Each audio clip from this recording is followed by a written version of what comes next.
반갑습니다. 이번 시간부터 보육과정 함께 공부할 배정호라고 합니다. 반갑습니다. 앞으로 열심히 그리고 유익하고 재밌게 수업이 진행될 수 있도록 최선의 노력을 다해 여러분들을 안내하도록 하겠습니다. 우선 보육과정 첫 번째 시간은 항상 우리가 모든 학문이 그렇습니다. 개념 또는 어떤 구조를 갖고 있는지, 어떤 정의를 내릴 수 있는지 알아보는 시간으로 만들어 봤습니다. 한번 시작해 보겠습니다. 교육과정의 어원, 19세기 근대 사회의 학교라는 시스템이 자리를 잡기 시작하면서 교육과정에 대한 고민이 시작되었다. 근데 보통 시민교육으로서 교육과정이 시작된 것은 어디부터 시작되었을까요? 그렇죠? 우선 사람들이 매일 가고, 매일은 아니죠. 자주 가고, 거기서 어떤 정신적, 영적 치유를 받기도 하고, 항상 기도를 하면서 다니는 곳. 그곳에서 우리는 무슨 말씀을 읽습니까? 그렇죠? 맞습니다. 성경을 읽기 위한 기독교 교육. 그럼 무엇이겠는가? 그냥 경험을 통해서, 생활을 통해서, 활동을 통해서 한 것들을 어떻게 됩니까?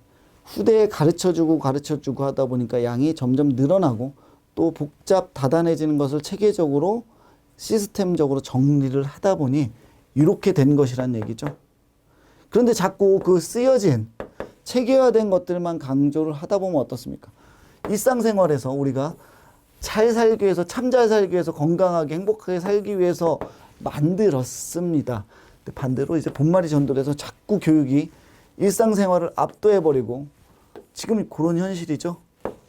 내 생활, 나의 의지와는 상관없이 어떤 교육이 폭발적으로, 압도적으로 나를 이끌어가는 것들. 그렇게 됐을 때 학습자와 거리가 멀어진다. 경직성, 획일성, 통일성을 강조할수록 또 그렇게 되겠죠. 아니 인간마다 다 다르고 개별 존재마다 다른데 어떻게 똑같이 어떤 시스템적으로 다 끄집어서 넣을 수가 있겠느냐는 말입니다.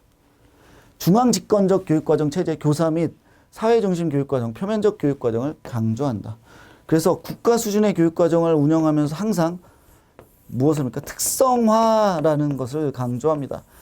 지역 특성에 따라서, 개별 어린이집 특성에 따라서, 개별 어린이들의 특성에 따라서 할 수 있는 것들. 이게 자유롭게 조화되어야지 아마도 국가 수준의 표준보육과정이 국가 수준이라고 했죠. 교육과정 운영되는 것이 아닌가. 반면 학습자가 거리가 가까울수록 어떤 일이 벌어질까. 교육과정의 성격은 굉장히 광범위해지죠. 그 다음에 왜 광범위해질까요? 체계적으로 이렇게 해놓은 게 아니기 때문에 아이가 이렇게 너무나 아이들은 창의적으로 왔다 갔다 막 이렇게 할 겁니다. 막 여기 정해진 코스대로 안 돌겠죠. 그러다 보니까 광범위해지고 실행성, 융통성과 자율성, 개별성은 강조되고 있긴 하죠. 아동중심 교육과정, 잠재된 교육과정 성격이 강조는 되지만 자칫 오인됐을 때 어떻습니까? 아이들이 원하는, 아이들 중심으로 하다 보니까 아이들이 좋아하는 것들만 제공하는 게 이렇게 된 거죠. 아이가 원래 좋아하는 거를 했으면 좋겠지만 이 원래 좋아하는 것이 태어날 때부터 갖고 있었던 것인지 아니면 부모나 아니면 매스컴의 영향으로 원래 주어진 것으로 인간이 착각하고 있는지 이런 문제가 발생합니다. 그러다 보니까 아이들이 내가 좋아하는 거, 과자 먹는 거, 내가 좋아하는 거, 안 씻는 거, 뭐 이렇게 되겠죠. 귀찮아 라고 하는 게 원래 좋아하는 것인가? 이 아이의 기질적인 특성인가? 아니면 부모의 영향인가? 사회적 영향인가? 매스컴의 영향인가? 라는 것들이죠. 그래서 그런 문제들이 발생하면서 만약 이런 것들에 대해서 엄격하게 이제 판단되지 않고 파악되지 않는다면 아이들을 망치는 어떠한, 아이들이 원하는 대로 해주는 게 아이를 망치는 길이라는 속담도 있지 않습니까? 그렇게 되는 좀 우려할 점이 생기기도 합니다. 마냥 어떤 것이 옳다라고 자명하게 이야기 드릴 수 있는 것은 없습니다.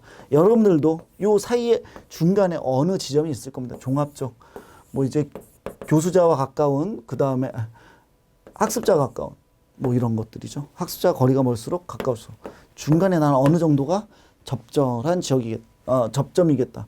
내가 여기서 몇 살 때는, 몇 살 단위에서는 또는 몇 살 단위에서는 어떤 어린이집에서는 요 어린이집에서는 저 어린이집에서 왔다 갔다 해서 여러분들이 어떻습니까?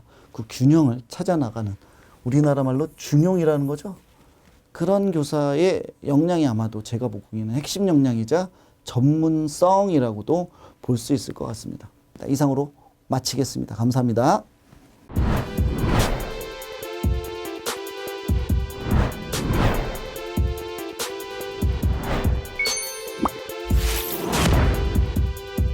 UM은 수강생 입장에서 생각을 많이 하는 교육원인 것 같더라고요.